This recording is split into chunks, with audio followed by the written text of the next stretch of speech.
Angat mo lang. Angat mo yung balakang mo. Si Lolo po kasi stroke siya. Tawag po dito hemiplegia, right side affected. Ito po yung affected sa kanya, hemiplegia. Ang tawag namin. So, ang affected really, medically, ang kanyang left hemisphere. Bath time na rin ng mga lolo, kaya naman ang Team Gabby and Sunshine, unang paliliguan si Lolo Crescencio. Ang magtuturo kay Gabby ng tamang pagtatanggal ng adult diaper ay ang caregiver na si Jay. Diba kasi yung diaper ng pang-baby ka, may mga baby Hindi ka, kasha. diba? Ako rin, meron ng mga baby. Pero may nag-donate sa akin ng mga diaper, hanapin ko. Intended para sa akin yun, kasi sa gabi. Oh, Bakit? padala mo lang dito. Padala ko na lang dito. Padala mo dito. Kaya ito. So there. Ito po yung side lying namin. Ayan, side lying. Change. Position po. Para sa butt. Same towel din naman po. Basta babanlaw lang dito sa...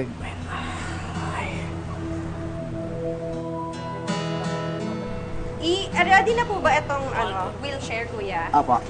Okay, here Ayan. you go. Pag ginawa niyo po, pasok niyo po itong left side niyo. Basta ito. Pasok niyo po dito. Yan, ganyan.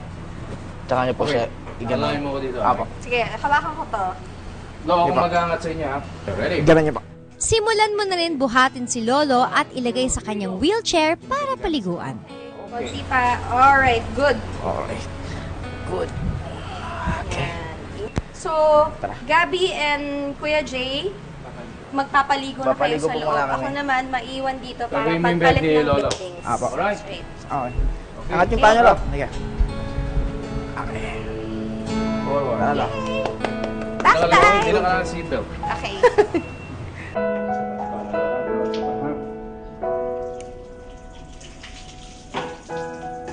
Sa ulo po. Pababa po.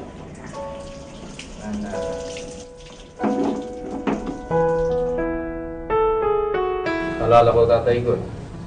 Tatay ko, wala pang 80. Lo, ilan taon na kayo? Hindi ko maalala. Oo, kasi lolo ko, tatay ko, sabo 80 na rin. Maano pa po yung memory, ha? Oo, kasi ano ano yung kung siya sa puso naman. Ngayon lang ako nagpaligo. Na-touch ako dun sa experience kong yun kasi iniisip ko na kung ako yun, halimbawa pagdating ng panahon, paano ko gustong matrato ako pag gano'n na ang edad ko. Ito ko naramdaman na sana yung mga anak natin, sana lahat tayo dyan, maging alagaan tayo ng mga anak natin, miski hindi sa facility, miski sa bahay nila. Tayo, naaabot din tayo dun sa edad na yun at love lang talaga. Ito, maglalagay po ako sa inyo ng ha. Lalagay ko kayo ng Palayin na body wash. Donate. huwag lang papasukan ng sabon. Okay, lo.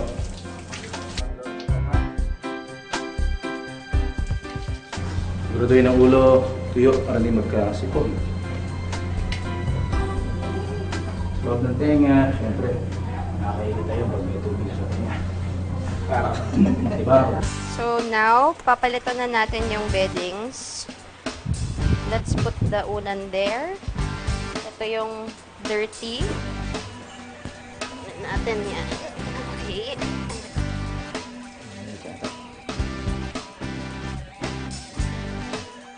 Para fresh ang tulugan ni Lolo, pinalitan naman ni Sunshine ang punda at bedsheet. Good job, Sunshine! Kailangan i-disinfect. May proper way of putting also the bed sheet na natutunan ko. At may shinare din ako sa kanila yung paglagay ng pillowcase naman. May trick din akong alam para mas mabilis yung malagay yung cover ng pillow. Baliktaran nyo yung cover and then charan! O, diba? Mas mabilis. Mukhang sisiw lang kina Sunshine at Gabby ang first task nila.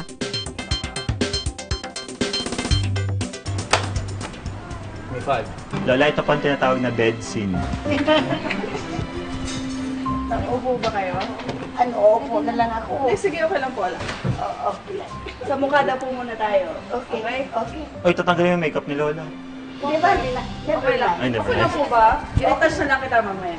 Ayan. Hindi ako nagme-makeup. Good. Natural yan niya? Yes, ma'am. Lipstick lang. Lipstick. Oh, lipstick. Lipstick. Wow Saka naman. pulbos. Yan. Yun lang. Pwede ka nung artista, may lipstick ka na. Hindi naman. Very inspiring kasi parang sa kabila ng sitwasyon nila, parang sayahin pa rin sila, masigla pa rin. Seryoso naman si Rich sa pagpupunas kay Lola. Meron silang ballroom. Sasayaw kami. Oo, sayaw ko si Lolo. Depende po sa talent. Nakakatuwa lang na parang nakukuha pa nilang maging ganun kakulit. Di ba? Sobrang saya nila.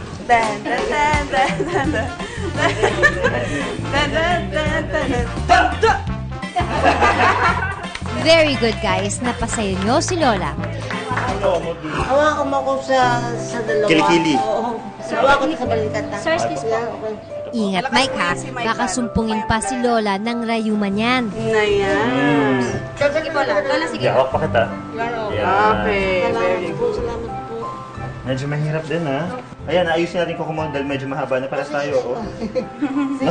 Sa akin, ang haba din eh. Huwag lang akong suwatan na. Alam nyo na yan guys, push lang ng push para mawala ang lungkot ni Lola. Yan. Tama ng wheelchair, subukan nyo nang gupitan ng kuko si Lola. Test ko nga. Tuloy lang po. Excuse me, kami yung magugupit, hindi Hindi, ikaw. check ko lang kung matalas. Matalas, Kinuha yung nail matalas. cutter natin eh. Tinesting ko lang, Lola. Naku Rich, ayusin mo nga ang paggupit ng kuko ni Lola. Dahan-dahan lang ha. Tuwing kailan po ba kayo nagpapagupit ng kuko? Basta makita kong mahaba na. Okay. Mga ganito po kahaba. Dapat ba ginugupitan na? Hindi ako naman. Ako talaga putput ako eh. Parang di madumihan. Putput ako talaga. Putpud. Katulad yan. Ganyan. Okay po. Putpud ang gusto ni Lola. Gusto niyo po ba yung may dumudugo na? Hindi naman. Pero nagkaasawa po kayo? Hindi. Hindi na, boyfriend lang? Oo. Ayaw nyo nag-asawa? Pero nagkaanak po kayo? Hindi din. Hindi rin. Talagang dalaga lang si Lola. Pwede po ba yan? Last na. Ano yan? O last. Last. Putput na rin. Ay, naku, napaka-bold Sige, food okay na. na. Okay na.